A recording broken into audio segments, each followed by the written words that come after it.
खुश आमदीद आप लोगों को फिर एक छोटी सी कहानी में। और आज की कहानी बहुत ही ज़्यादा इंटरेस्टिंग है, वो इसलिए क्योंकि ये है हर एक इंसान से रिलेट कर रही है। नॉर्मली मेरी कहानी हर इंसान से रिलेट नहीं करती, एक स्पेसिफिक ऑडियंस से रिलेट कर रही होती है, लेकिन आज की वीडियो सबसे रिलेट कर रही है। और ये एक ऐसा रिलेशन बनाती है जो सिर्फ और सिर्फ इंसान के ब्रेन को उसके सेकेंड हैंड ब्रेन से कनेक्टेड कर रहा होता है। अब ये सेकेंड हैंड ब्रेन की कहानी क्या है और ऐसा क्यों होता है, यह बिल्कुल हम आगे चल के बात करेंगे। लेकिन फिलहाल मेरे पास 4 ऐसे बेसिक स्टेप्स हैं जो कि आपको हेल्प आउट करते हैं आपका सेकंड ब्रेन जनरेट करने के लिए। अब सेकंड ब्रेन की हमें ज़रूरत क्यों है और क्या करता है, इसके बाद भी हम बिल्कुल आज की वीडियो में करने वाले हैं। अब सेकंड ब्रेन का होना भी काफ़ी इंपॉर्टेंट है और बहुत सारे लोग इस चीज़ को इस्तेमाल करते हैं। बेसिकली ये एक डिसीजन मेकिंग एबिलिटी है जो कि हर इंसान में नहीं होती है, लेकिन इसको देखने के बाद हर इंसान में ये डिसीजन मेकिंग एबिलिटी आ जाएगी। अब मैं इसको बेसिकली सेकंड ब्रेन का नाम देता हूँ क्योंकि वो ब्रेन हमेशा से ओवर इन्फॉर्मेशन गेन करता है जो कि उसको ज़रूरत होती है। अगर आप किसी फील्ड से रिलेट कर रहे होंगे तो उस फील्ड के थ्रू ही या उस फील्ड के रिलेटेड जितनी भी इंफॉर्मेशन होगी वो आपका ब्रेन कंजप्ट करेगा और बाकी सारी को निगलेक्ट कर देगा। इस तरह की और भी बहुत सारी इंफॉर्मेटिव वीडियोस हैं जो कि आपको हेल्प आउट करती हैं कि आप अपने ब्रेन को कैसे बहुत ही प्रोडक्टिव बना सकते हैं। Although there are lot of videos, but ये वाला वीडियो स्पेशली आप लोगों के लिए क्योंकि ये हर इंसान से रिलेट करता है। तो चलिए हम अपनी कहानी का बाकायदा आगाज करते हैं और साथ साथ छोटे मोटे स्टेप्स देखते हैं जो कि हमें हेल्प आउट करते हैं to build a second brain और अ प्रोडक्टिव ब्रेन। सो सबसे पहले हमारे पास जो स्टेप आ रहा है वो कहता है कैप्चर्ड एवरीथिंग। मतलब आपने जितना कुछ भी है ना सारे का सारा अपने ब्रेन में सेव करना है। इतना सारा डेटा आपने सेव कर लिया तो अब आपने सेव किए हुए डेटे में को कलेक्ट करना है और राइट डाउन करना है, और ऐसी जगह पे राइट डाउन करना है जहाँ पर आप इजीली इसको ढूंढ सके। मैं बेसिकली नोटपैड यूज़ करता हूँ अपने फ़ोन का, या मेरे पास कॉपी होती है जिसके ऊपर मैं राइट थॉट्स कर रहा होता हूँ। अब जब आपके पास इतना सारा डेटा जमा हो चुका होगा तो अब आपने उसमें से थोड़ा थोड़ा डेटा एनालाइज करना है। इसको हम कहते हैं एनालाइजिंग डेटा। अब जब आप एनालाइज कर रहे होंगे तो आपको बहुत ज़्यादा फजूल का डेटा मिलेगा जो आपने अपने बुक से निकाल कर डस्टबिन में डाल देना है। अगर तो आप नोटपैड पे लिखना है तो डल कर दीजिएगा, और अगर कॉपी पे लिखना है तो क्रॉस कर दीजिएगा, या आप नए पॉइंट भी बना सकते हैं जो कि अगले पेज पे होंगे।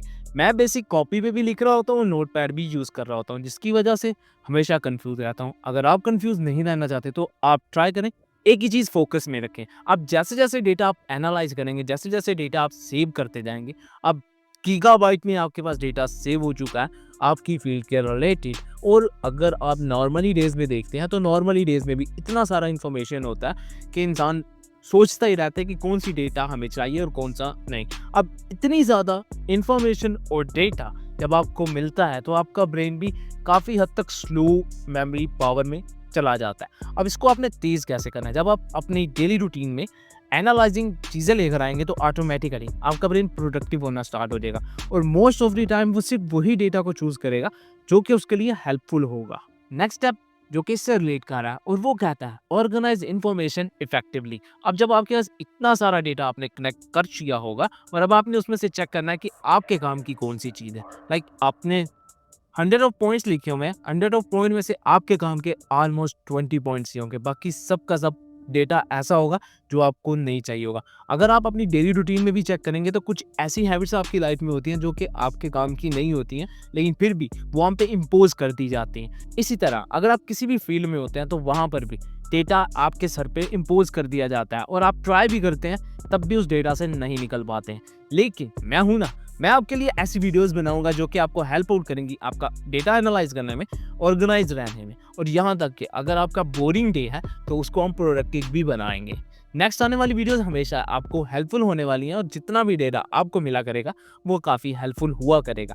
ऑल्दो आपके पॉजिटिव रिस्पॉन्स मुझे काफ़ी मोटिवेट करता है, इसीलिए मैं यहाँ पर सिट डाउन करके इतनी ज़्यादा वीडियोस आप लोगों के लिए जनरेट करता हूँ। जैसा कि आप लोगों को मैंने कहा था कि आपने डेटा एनालाइज कर लिया और उसके बाद आपने की पॉइंट्स रख लिए, तो हमारा अगला स्टेप भी हमें यही कहता है दिस स्टिल की टेक अवे। अब जब आप लोगों के पास वो डेटा आ गया जो आपको चाहिए था, उसके बाद आपने क्या करना है, अब आपने उस डेटा को और ज़्यादा एनालाइज करना है और देखना है कि कौन कौन सी चीज़ें आपके काम की और कौन सी नहीं।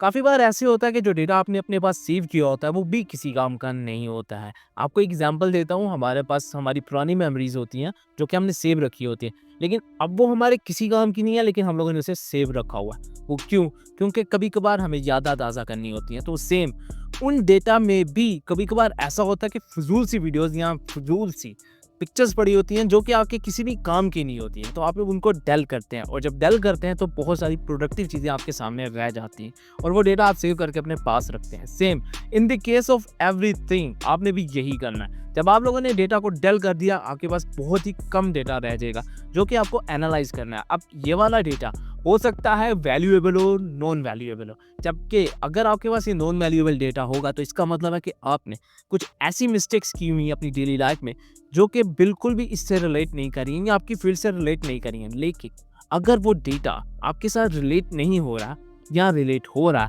फिर तो ठीक है, और नहीं हो रहा तो इसका मतलब है कि नुकसान। आपको अपने ब्रेन को यूज़ करना चाहिए। जब आपने उन आइडियाज़ को देख लिया, अब आपने देखना है कि आपको ये कहाँ पे इस्तेमाल करने हैं। अब लास्ट स्टेप में हमें क्या कहेगा? हमें लास्ट स्टेप कहेगा कि अब आपने एक्सप्रेस आइडिया थ्रू एक्शन। अब यहाँ पर आपने एक्शन लेना है। जितने भी आपके पास आइडियाज़ आ चुके हैं, जितना भी डेटा आपके पास आ गया है डेली रूटीन का, अब आपने लेना उसके ऊपर एक्शन। अब ये वाला एक्शन आपकी लाइफ को टोटली चेंज करने वाला है और आपके ब्रेन को डीएक्टिवेशन से एक्टिवेशन में लेकर आएगा। जैसे जैसे डेटा इंक्रीज होता जाएगा, जैसे जैसे डेटा आपके इनहैंस होने के बाद वैल्यूएबल होगा, सारी की सारी चीज़ें ऑटोमेटिकली सेट होना स्टार्ट हो जाएंगी। एक दफ़ा डेटा इनहैंस हो गया और काम का हो गया तो उसके ऊपर एक्शन लेना काफ़ी आसान हो जाएगा। मोस्ट ऑफ द टाइम ऐसा होता है कि आप एक्शन लेने से डरते हैं, लेकिन अगर आप एक्शन लेने से डरते हैं तो मेरी चैनल पे एक ऐसा वीडियो पड़ा हुआ जो कि आपको हेल्प आउट करेगा एक्शन नाउ में। अब वो वाला वीडियो देखेंगे तो आपको काफ़ी हेल्प होने वाली है। लेकिन अब जब आपने एक्शन लेना होगा तो तब भी बहुत ही रेयर होगा कि आपके पास वो डेटा होगा। अब जब आपने फजूल डेटा डिलीट किया तो आपके पास ऑलमोस्ट 100 में से 20 पॉइंट्स रह गए, लेकिन जब एक्शन की बारी आएगी 20 पॉइंट्स में से आपके पास सिर्फ 2 से 5 पॉइंट ही ऐसे होंगे जो एक्शन की आइडियाज़ होंगी। बाकी सारे आपके लिए बस देखने वाले होंगे कि आप समझ जाएंगे कि ये मेरे लाइफ में है और ये वैल्यूएबल है, हम इसको आहिस्ता आहिस्ता करके अप्लाई कर सकते हैं। लेकिन 5 ऐसे स्टेप्स होंगे जो परफेक्टली आपको उसी दिन एक्शन में लेकर आने हैं। और अब मैं आपको बताता हूँ कि हमें इसकी क्यों ज़रूरत पड़ती है।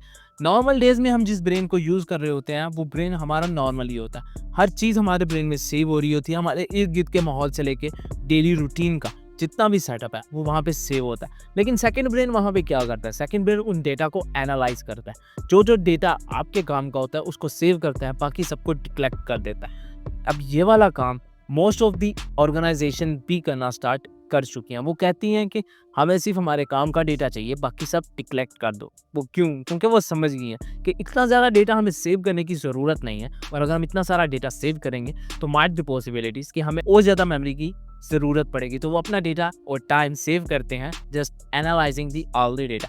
आपको भी वही करना है। अब मैं बेसिक एक सिंपल एग्जांपल देता हूँ। मैं जिस यूनिवर्सिटी में पढ़ता हूँ वहाँ पे इतना ज़्यादा रश है और इतने सारे लोग कम्युनिकेशन करते हैं, लेकिन आपको हमेशा वही चीज़ें सुनाई देती हैं जो आपके इंटरेस्ट की होती है। इवन कि 200 मील दूर खड़ा हुआ इंसान भी अगर आपके रिलेटेड बात कर रहा होगा तो आप आइडिया लगा लेंगे यार ये मेरे रिलेटेड बात कर रहा है, ये मेरी बात कर रहा है। हो सकता है इसका जो कम्युनिकेशन थिंकिंग हो वो मेरे ऊपर डिपेंडेड हो। वो क्यों? वो इसलिए क्योंकि वहाँ पर आपका सेकंड ब्रेन एक्टिव हो जाता है और वो देखता है कि कौन से ऐसे इंसान हैं जो आपकी बात कर रहे हैं या आपके काम के रिलेटेड ही वो कम्युनिकेशन कर रहे हैं। बेसिक थॉट्स तो यही कहते हैं कि आपको सेकंड ब्रेन की ज़रूरत नहीं है, लेकिन मैं कहता हूँ कि है। अब मेरी ज़िंदगी में भी सेकंड ब्रेन है जिसकी हेल्प से मैं काफ़ी काम करता हूँ और आसान भी बनाता हूँ।